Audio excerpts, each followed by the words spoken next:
Because what I'm doing always is super important. Number one rule for comfortable squats: get warm. So many people just don't warm up efficiently or enough. Sometimes it takes me 5 to 10 minutes minimum to just do some cardio and get my heart pumping, get a good sweat, not a sweat, but get warm is the goal. Not to exhaust myself, but to just get my body temperature up, because anytime your body temperature is up higher, everything moves better.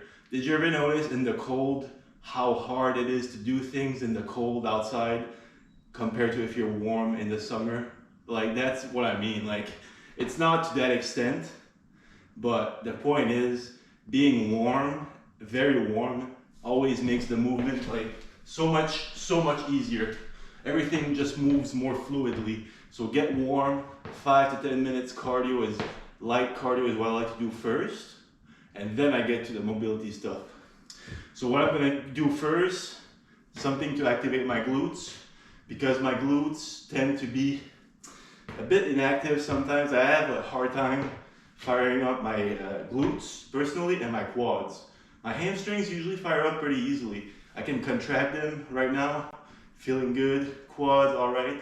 Sometimes my glutes are inactive, so what I like to do is leg kicks. To really activate the glutes, get the blood flowing there, I just hold on, keep my torso upright, and I just do fast leg kicks straight, like this.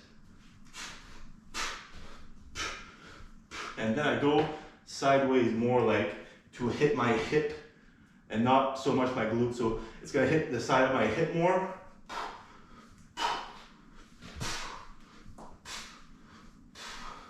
And I just heard a pop right there, which is great, you know, opening up the hips, firing up the glutes, super important.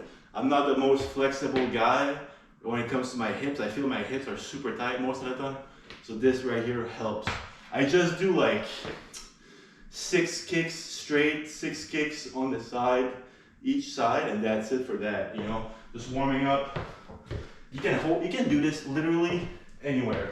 It doesn't matter. So I'm gonna go straight for 6, 2, 3, 4, 5. What I like to think of, get my heel up as high as possible behind my back, behind my head. Get my heel as high up while keeping my legs somewhat straight. And that's straight, and then I'm gonna go sideways to open up the hips.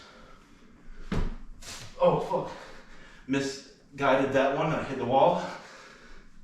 Like this, simple stuff. Like I'm doing this right now, my right side feels a lot more flexible than my left side. So it can tell you some things about yourself too. Like, holy shit, that side feels more tight, so maybe I can work on that to open it up. What I like to do now is a classic yoga move that I've always been doing because it works. The classic pigeon pose. I think it's the pigeon pose that it's called. Basically, what I keep in mind doing this is how much can I get my leg at a straight angle like this with it opening up my hip and not hurting me, basically. Because if I go too straight like this, it's a little bit too much. But if I put my leg a bit at an angle like this, now I feel my hip opening and it doesn't hurt. You want to find that sweet spot that it stretches up and opens up your hip, but it doesn't hurt you. It shouldn't hurt. It should feel like a light stretch. And then I'm gonna keep this angle. It feels good opening up my hip right now. And then I'm just gonna reach forward to put more pressure on the hip.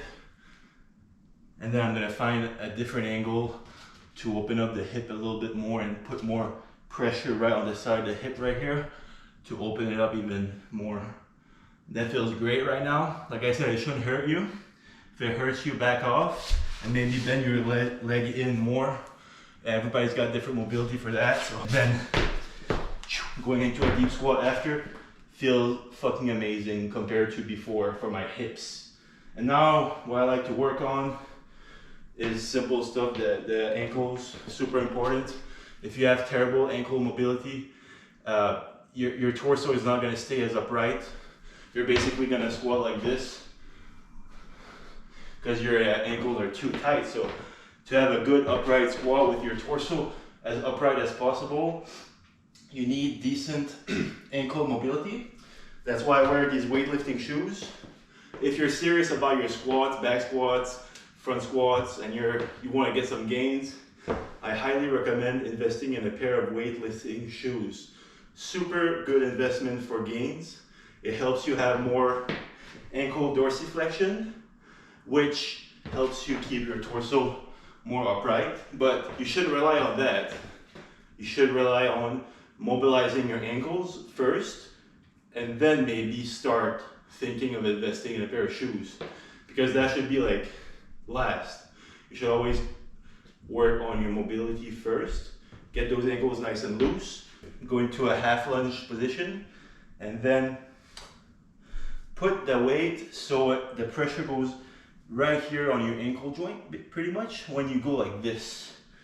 And then when you go like this, I like to stop I like to keep the pressure right here in the middle of my foot. So if I go too forward like this, I lose all balance and all the pressure goes right here. So I'm gonna stop, I'm not gonna go there. I'm gonna stop right here where I still feel the balance in the middle of my foot. Feel it out, come back, and then go back in, hold it, and keep the pressure right here in the middle of my foot. And I feel my ankles opening up still. Feels really good. I just do this for about 10 reps each time. And then that's gonna help us having a good, deep, upright squat. And then you can squat some weights. Do some fucking back squat, front squats. It doesn't matter, just do any kind of squats. And at the end of the day, if you want to get into a more comfortable squat position, you'll have to do some kind of mobility stuff, because let's be honest, most of us are pretty tight. It's human nature. We tend to sit a lot like this, and we lose our mobility over the years.